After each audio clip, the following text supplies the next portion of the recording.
Oh, kids are so cute, aren't they? But you and I know that those little angels don't remain little angels, do they? A transformation seems to come over our children, and it's amazing to see. Little smiles, they turn into snarls. Cute turns into cunning. Precious morphs into pouting. And that's what our kids do. Then come the tears, the tantrums, and if you're a parent or grandparent, you might be left feeling overwhelmed, drained, exhausted. Can I get an amen? That's what our kids do to us. By the way, do you know that today is National Grandparents' Day? And it's a day that we want to celebrate. Kudos to grandparents who have made it through raising their children, and they've released their children into the world, and now they reap the benefits of having grandchildren.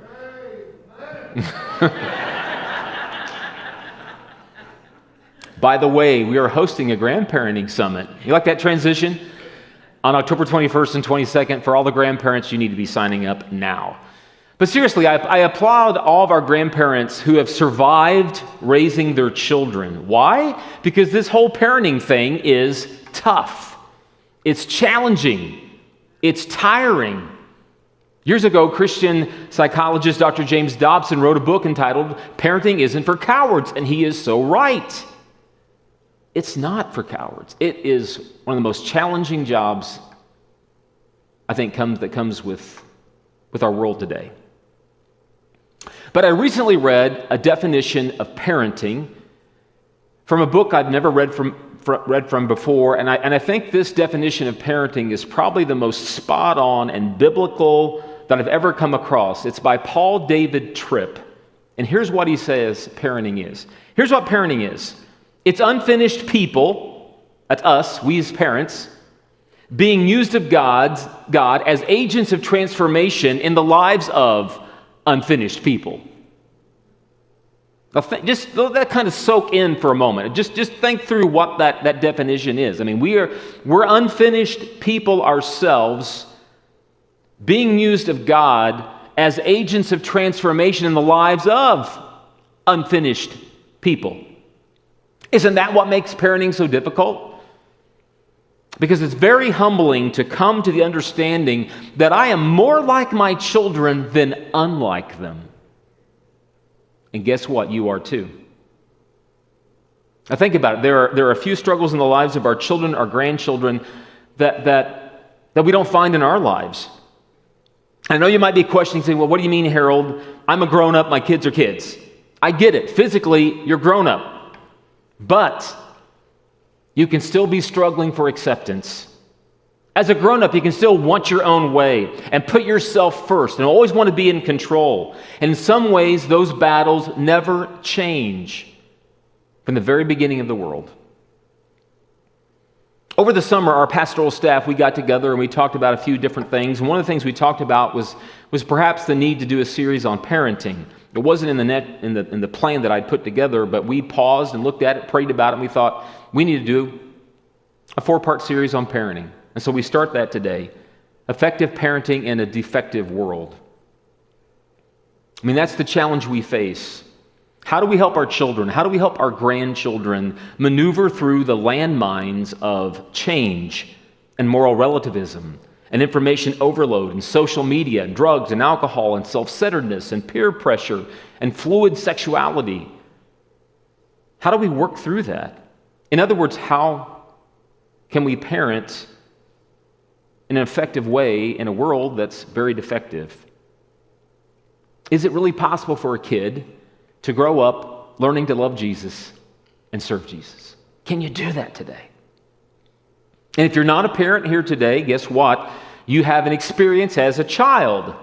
It may be good, it may be bad, but we ask that you pray and we ask that you pay attention and open up your heart as we try to cover a few things in this series. What you might even learn today, it might help you understand how you were parented.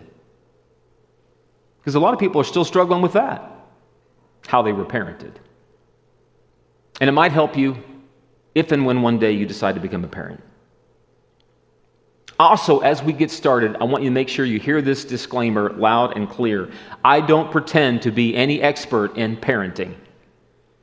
Missy and I have raised our boys. We have released them. Our oldest is 28. Our youngest is 25. And we look back over our life and how we raised them up. And we've made lots of mistakes. And I know there's some things that we would do differently. But we're still mom and dad to Nathan and Zeb. And guess what? We're still learning how to parent. Because you never finish parenting. We're still learning how. And God's Word speaks into our lives and into the lives of parents. So today, our focus is 2 foundational principles for how to raise positive kids in a negative world. And I think you're going to see through these 2 principles we'll look at today, they might surprise you a little bit. Here's the first one.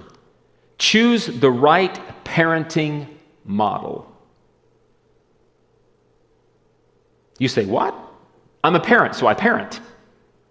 My kids are kids, so I parent them. But if you just hold on just a second and think about this, you will pick some model by which you parent your children either consciously or subconsciously. You will pick a model of parenting. You might not have ever talked about it with your spouse, but you will pick some kind of model. It might be how you were parented. Or you might say to yourself, I will never parent the way I was parented. Then you find yourself doing it at one point, you're like, I said I would never do this, right? But you will parent in some fashion. Basically, our model for parenting comes down to this. We will be an owner parent or a steward parent. Those are really our only options. We often think as parents that these kids are mine and I'm going to parent them as I see fit. That's my job. When we parent as owners, we are shaped by what we want from our children and what we want for them. When we parent as stewards, we realize our children really don't belong to us. One of our core values as a congregation is that we are stewards, not owners. Now, usually when we hear that phrase, we think about it in the context of giving, we think about it in the context of resources, spiritual gifts, but it also includes our children. The fact that they are on loan to us from God. Psalm 127, verse 3 says, children are a heritage from the Lord, offspring a reward from Him. So I mentioned, I just finished a book about 2 weeks ago. And this book is called Parenting, 14 Gospel Principles That Can Radically Change Your Families by Paul David Tripp. And like I said, I've read a lot of parenting books, but this book, I feel like, has more to it than any other parenting book I've read. And it's so solid, it's so biblical, it's spot on. And in fact, today, we believe it's such a good resource that these are going to be available for our parents out there today. If you're a grandparent raising your grandchildren, you can pick one up today as well. We just decided this week we're going to buy some. And then if you want to give a $5 donation toward the book, I mean, we pay $12.50 a piece, but we want to get these in people's hands. So you can go to in the lobby after the service and pick up a copy. If you want to give $5, you can. If you can't afford $5, no big deal, pick up a book. We want to get this into your hands for you to begin to read. And I think you will be amazed at some of the things. You will also find yourself getting smacked on the knuckles a few times too, probably. But it's such a wonderful resource. And some of what I'm going to share today and in this series comes from what I've been learning. Again, as I said, I'm still a student when it comes to parenting. Things I'm still learning. But there are basically, as I said, 2 models of parenting. Owner parent, steward parent. And they affect 4 key areas of our lives. First area that affects is identity. So as a parent, you have to understand, where am I looking for, what am I looking to for my sense of who I am as a parent, my identity as a parent. For owner parents, They tend to get their identity and meaning and purpose in life from their children. That's where they get their identity. So you can hear parents, I'm Christine's father. She's the one with the straight A's, you know. I want to give my name. I'm Christine's father. I'm David's mom. He's the one that scored the winning touchdown the other night. So already, we don't even include our own name. We are instantly attaching ourselves to our child. That is where our identity starts to come from. And kids have the burden of their parents' self-worth. Parents begin to take their children's failures personally. So your child's soccer team loses a game. And the parent gets in the car and says, we should have won that game. We played so well, only to mess up at the end. Did you catch something? They're talking in first person plural. We. Are you on the team, parent? Did you practice? Are you out on the field? No. But we were so identified by them and us. This might be hard to hear, but God did not give you children so that you could feel that your life is worthwhile. Your children can't fill that gap.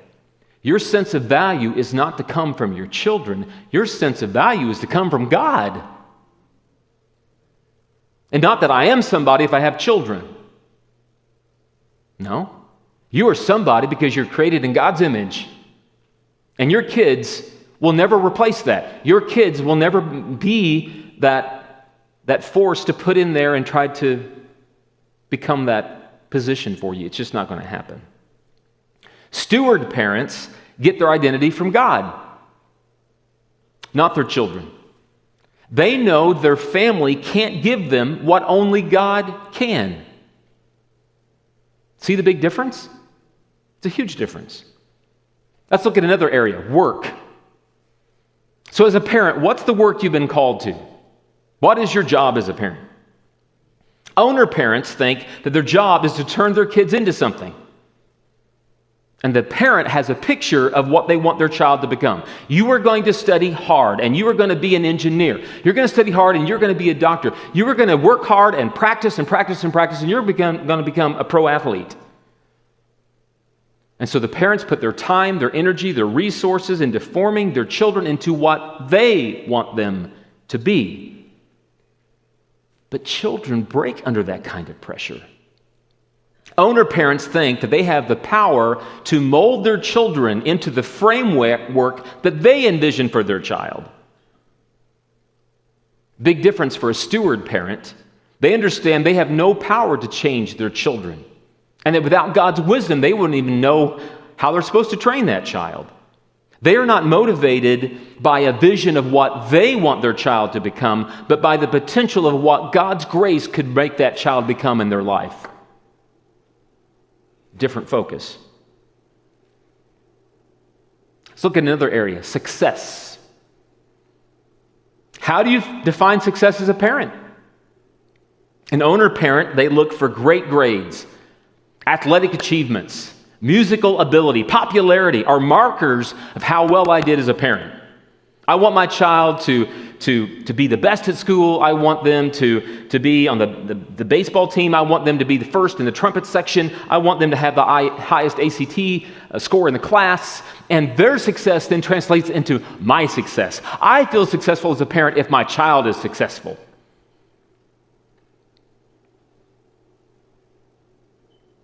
I truly, truly miss Friday night football games. Tailgating with my father and watching our oldest son play football. I miss that so much. Watching Nathan, number 84, outside linebacker, play for Southmont High School. I would get the Monday morning paper and I'd look at his stats because it kept track of all the county players. How he's leading the county in tackles. He ended his senior year with 86 tackles, 53 solo tackles. And he's successful on the field. And Nathan, I'll never forget, one day reminded me, hey, Dad, I'm not going to play football in college. I'm not going to go play at Wabash.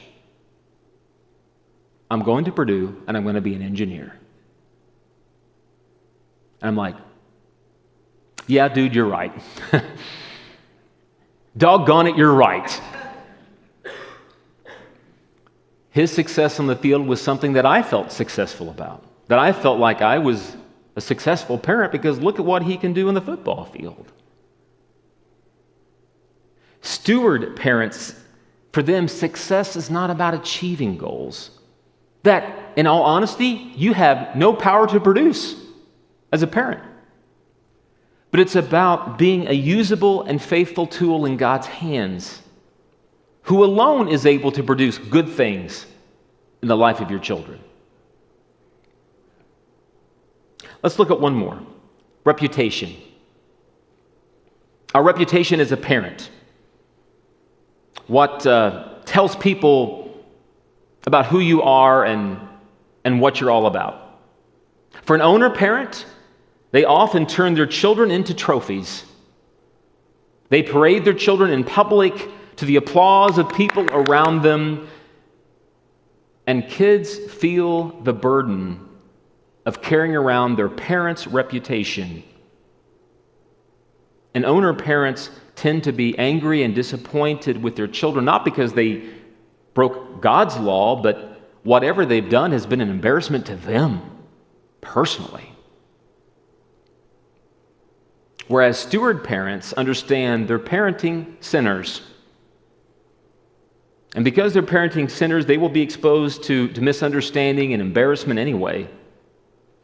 They accept the humble messiness of the job God has given them to do.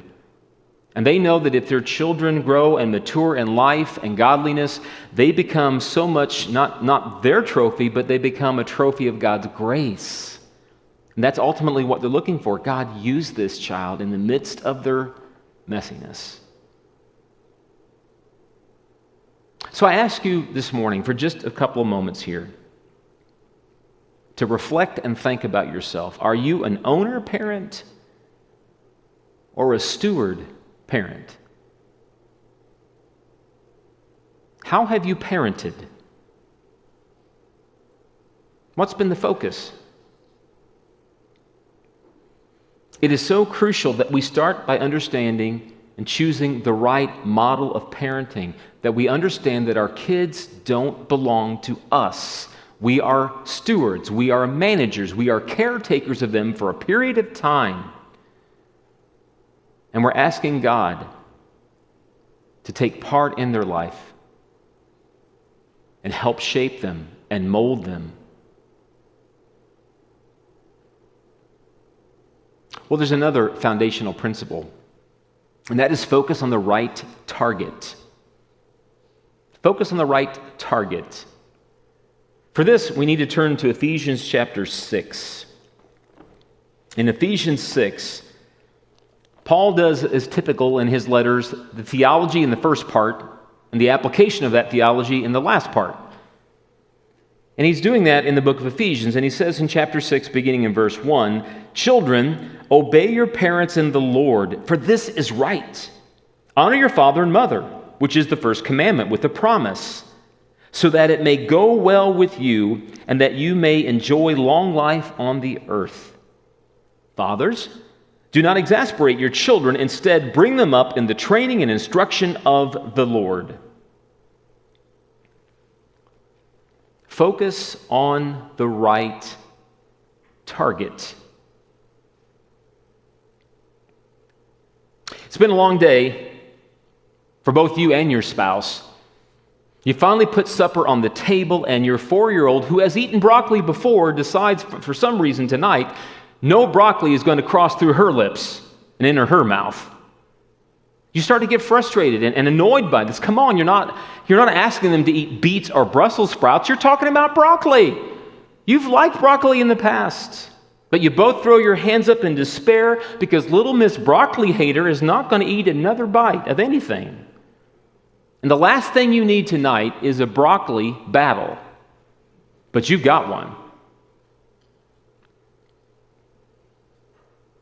Everyone in the family has the chores that they're assigned to. In the last 24 hours, you've watched the trash piling up on top of the kitchen trash can like a giant game of Jenga.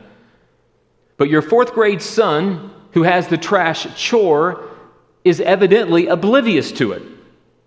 And you begin to think, what is so challenging about noticing a trash can is full to overflowing, pulling it out, taking it to the garage, and putting a new liner in the trash can?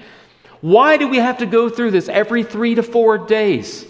Why can't your child simply do what they're supposed to do without having an act of Congress to make it happen? Why? The broccoli battles, the trash can clashes, the messy room rumbles are really not about those things as much as they are about something else. We have to keep in mind that we are not just dealing with words and actions of our children. Ultimately, we are dealing with what shapes and controls their behavior. We are talking ultimately about their hearts. And one of the chief issues that's a heart issue is all about authority. Who will decide how I live? Our children must learn early on that they've been born into a world of authority, and guess what? They're not it. That's why it's vital that we help our children learn about authority. If our kids learn this attitude that I am the center of the universe, they won't submit to the rules of other people. They won't think they're wrong, and if they don't confess that they're wrong, they don't need anything that God has to offer. They don't need forgiveness. They don't need help. Why should they? Because they're right. They're in control. As parents, it is so foundational that we understand our role as a steward, as a caretaker of our children that ultimately belong to God, that God has given us authority to represent Him to our children. We are the picture of God's face to our kids. We are the look of God's face. We are the touch of His hand. We are the tone of His voice to our children. And all this means that we don't allow our frustration over the child's disobedience, whatever it might be, refusal to go to bed or pick up their toys or to be home by curfew, that we don't let that trigger anger in us so that we do things we should not be doing. Shoving a child, or hitting them, or talking them down. Are you so stupid that you couldn't do this? It means we don't allow our authority as a parent to be controlled by our mood. What do I mean by that? Well, I'm in a good mood today as a parent, so I'll let you get away with some things that I normally wouldn't let you get away with. I wake up tomorrow, I'm in a bad mood, and boy, it's the law today. And the things that I did yesterday that I didn't get in trouble for, I'm getting in trouble for today. And guess what? Our kids are left confused with that. What was okay yesterday is now not okay today. That leads to insecurity, that leads to unpredictability. So guess what our kids learn to become? They learn to become meteorologists, trying to determine what is the weather at home today. Trust me, those little kids are devious. They get together and they talk with you. How's mom today? Can we push some things today or not? How's dad today? I mean, they learn very quickly. How's the weather at home? And how will they act that day?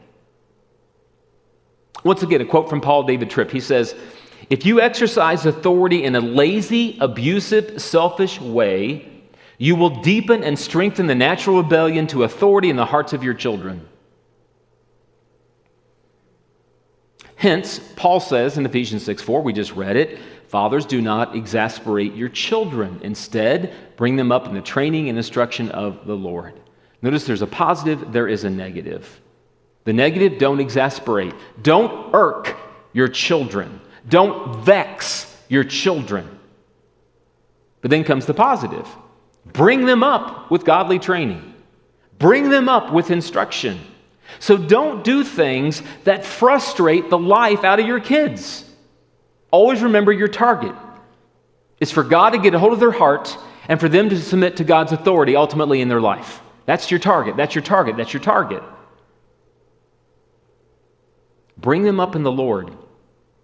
That phrase, bring them up, really means nurture, develop. It means helping your child develop their full potential. We'll talk about that in a couple of weeks in more detail. All of this has to do with the target of parenting. Listen to this same verse from the Message. Fathers, don't exasperate your children by coming down hard on them. Take them by the hand and lead them in the way of the master. Kind of a beautiful image there. This principle is missing, sadly, in the parenting skills of many parents and of grandparents who are trying to raise their kids. Instead, many people look at their focus of parenting and they change the target. They think their target is not to mess up. For any leader, if your target is not to mess up, you're not going to lead. You got to make decisions. You got to do some things that you know are not going to make everybody happy.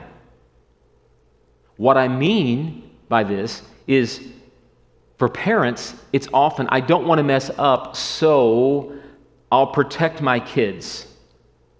I'll keep them away from any possible bad influence or bad person or anything like that. I will, because my target is not them messing up. Well, that's not your target.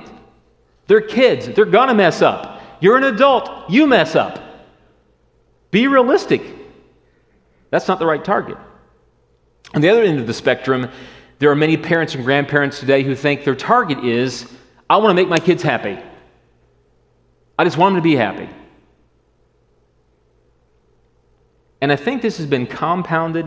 I've not done any great research on this. I don't pretend to be an expert, as I said, on this field. But what I see today and what's happened is with the breakup of the family, the basic family, and so many blended families. And if your family's blended, that's fine. You deal with what you have. But with blended families and families when there's 2 or 3 different names in the home and everything else, life can become very chaotic because blended families are challenging. And all of a sudden, as a blended family, you just don't want to deal with conflict. You don't want to deal with conflict with your children, with your stepchildren, and all the stuff's there. And you're just like, my goal is just everybody to be happy, please. Just be happy. And so parents think it's their target to make sure their kids are happy in every way. And you see it today. Some parents, no one's going to make fun of my kid. I'm going to stand up and make a fool of myself, but no one's going to say anything about my child. Or we say, I don't want my child to ever have a bad day. Or I never want my child to get their feelings hurt. Folks, that is not reality. And it's not biblical. It doesn't work. All that does is lead to self-centeredness. It leads to selfishness. Ultimately, the child becomes the authority rather than submitting to God's authority. And remember, that's your target. You want them to ultimately submit to God's authority. That's the target you're aiming for. Not them being happy, not them being in control, not them not messing up. It's submitting to God's authority. That's the goal. Our prayer, I think, should be as parents that God help me cooperate with you with this child that you've given to me that's on loan. And Lord, for whatever years, how many years I have, so after 8 years or 10 years or 15 years or 20 years, this child loves you and has accepted your grace in their lives.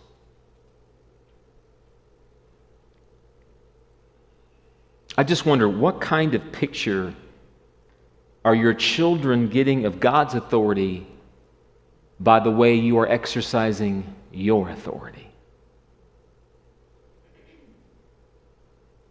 So is it any wonder if your children thinks God's just a rule keeper? It's all about law. Are they getting that image of God from you? God's bigger than that. What is the picture that your kids are getting of God's authority by the way you are exercising your authority?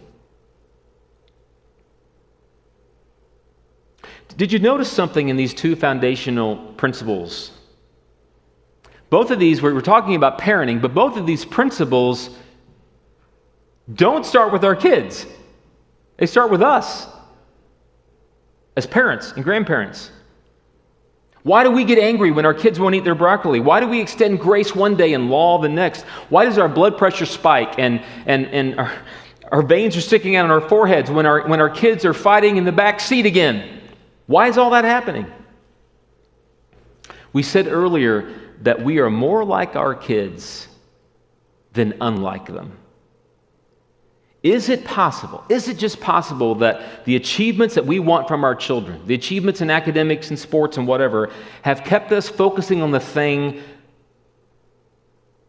that matters most? Their hearts. Sin pushes us into the way of thinking that we're in control. Sin inside of us demands our way, just like it does in our children. And we have an authority issue at times, just like our kids do. Because our anger and frustration reveals something about our hearts. So remember our definition of parenting? Parenting is unfinished people, we, parents, being used of God as agents of transformation in the lives of unfinished people.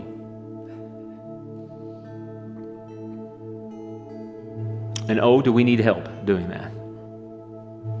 God's help. God's focus. Would you pray with me? God, you call us, rebels against your authority, to steward our children who are rebels against your authority. Help us to deal with the rebellion that's alive in our hearts as we parent and address the rebellion in our children's hearts. Grant us the ability to understand that we are stewards of our children, not owners, and help us to aim at the right target, our children's hearts, by giving them faithful, firm, loving authority. Authority that's wrapped in your amazing grace. Help us live as recipients of that grace and models of grace as we embrace each day the challenge and the blessing of parenting. We pray this in Christ's name. Amen. Would you please stand with me as we sing? And I ask you please to just think about what we've talked about today. Consider this truth from God's Word. If you're not a parent, think about how you've been parented. If you are a parent, think about how you're parenting. And ask God and His Spirit to speak into our hearts and remind us of the truths we need to be reminded of today.